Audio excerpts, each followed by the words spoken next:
ఏమన్నా డిమాండా? నువ్వు పోయి కూర్చొని కన్నీళ్లు గారవంగానే నీకు ఇవ్వాలన్న రూలా? ఏమన్నా డిమాండా? ఏం చూసి ఏంది నీ మొనగత్తితనం? ఏం లేదు. ఆయన కృప, ఆయన దయ, ఆయన దానం. ఎవ్వరం లేదు ఇక్కడ, ఎవ్వరికి లేదు.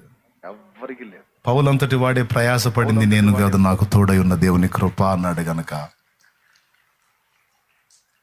దీనులంగా మనం దేవుని ముందుంటే, మన అయోగ్యతను మనం గుర్తుపట్టి దేవుని ముందుంటే ఆయన కృప చూపుతాడట.